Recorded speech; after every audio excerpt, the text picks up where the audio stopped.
Boa tarde, minha galerinha do nono ano, né? Essa turma maravilhosa. Hoje nós vamos ter um outro encontro trabalhando o capítulo 7, União Europeia, tá certo? A União Europeia, né? A União Europeia é um bloco formado por vários países integrados economicamente, certo? Com a atuação conjunta em diversas ações políticas e livre circulação de mercadoria e de pessoas. Então, é um conjunto de países, mas cada um tem sua liberdade, certo? Apesar da crise financeira, social e política de alguns dos seus países membros, né, que enfrentaram, principalmente desde 2008, esse bloco ele apresenta uma poderosa força econômica e política no cenário mundial. Vocês lembram que a gente já vem trabalhando sobre o continente europeu, né, que é um continente poderoso, rico, né? Que mesmo tendo aqueles países que são mais frágeis economicamente, eles estão passando por uma reestruturação para que a economia deles avancem, né? E que esse continente ele continue sendo bem fortalecido e bem estruturado, certo?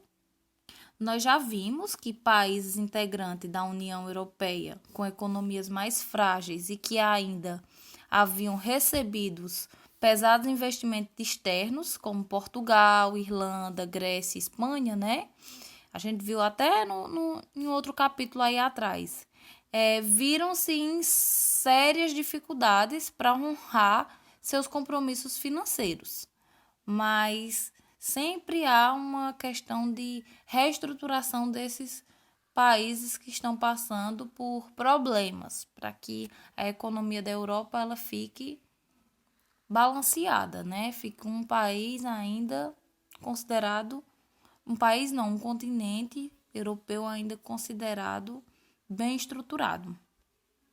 Mas essa instabilidade econômica, né, criada, gerou uma certa incerteza sobre a permanência se esses países iam continuar no bloco da União Europeia ou se eles iam ter que sair, né, já que eles não estavam com esse equilíbrio todo. Mas algumas dessas economias elas já se recuperaram ou então está passando por um processo de recuperação, como a gente já viu também no capítulo anterior. A origem da União Europeia ela se deu na necessidade de estabilidade política de uma Europa instável e debilitada após a Segunda Guerra Mundial, que foi o fator determinante na construção histórica da União Europeia. Vocês também a gente já viram, né? Nós já vimos que a Europa na Segunda Guerra Mundial passou por grandes problemas financeiros, mas ela conseguiu se reerguer, certo? E que lá nos Estados Unidos estava tendo a superprodução, porque antes os Estados Unidos vendiam muito para a Europa, mas a Europa estava conseguindo se reerguer. Acabou que os Estados Unidos tendo essa superprodução, porque a Europa ela conseguiu se reerguer de maneira mais rápida, certo? A gente viu também, mas foi lá no conteúdo de história. Aqui trata-se da evolução do bloco econômico, de como foi criando essa União Europeia, né? Aí cada ano está distribuída aí os países que foram sendo agregados, certo? Em 1957 houve aí, ó, Bélgica, Países Baixos, Luxemburgo, França e Alemanha. Em 1973, Reino Unido, Irlanda, Dinamarca, né?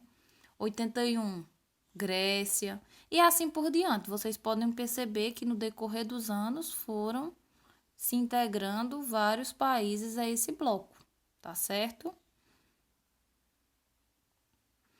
É discutido também, né, quais são as condições básicas para integrar ao bloco que forma a União Europeia, né? Como fazer para entrar nessa União Europeia? Precisa de uma estabilidade política, né, com respeito aos direitos humanos. Precisa de uma estabilidade econômica, ou seja, tem que ser países que têm uma economia boa e também precisa ser aceito por todos os membros do grupo, certo? Para poder se integrar nesse corpo de países que fazem parte da União Europeia, certo? Qual a principal diferença entre a UE, né, que quer dizer União Europeia, e a antiga CEE, que é a Comunidade Econômica Europeia? Então, a diferença aí entre um e outro é a intensidade da integração que aconteceu à União Europeia, que acordou a livre circulação de pessoas, serviços e mercadorias, além da adoção do euro como moeda única.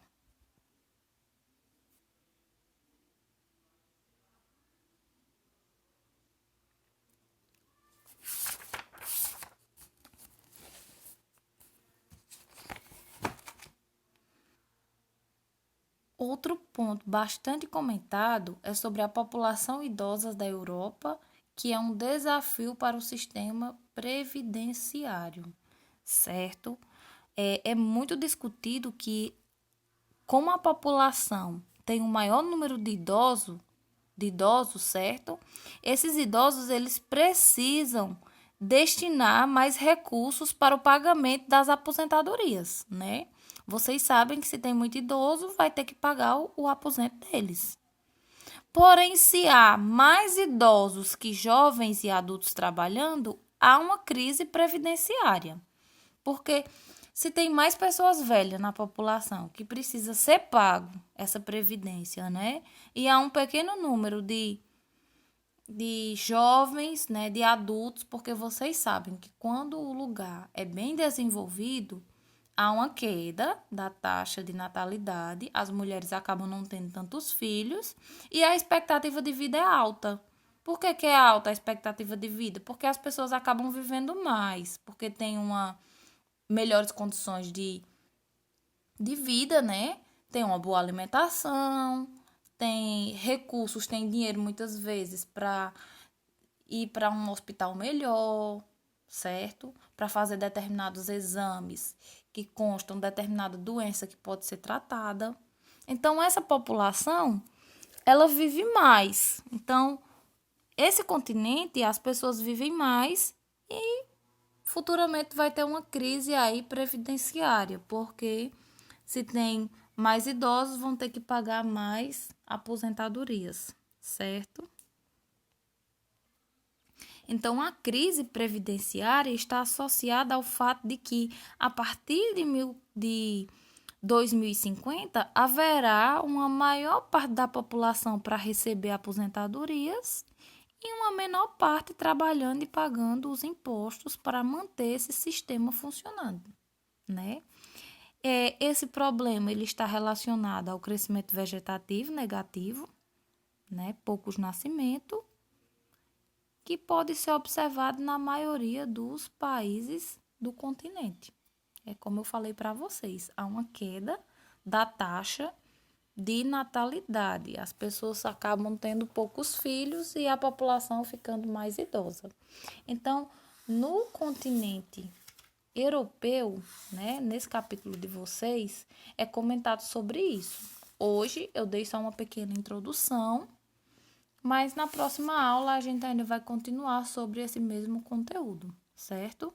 Eu espero que vocês tenham compreendido e obrigada pela atenção.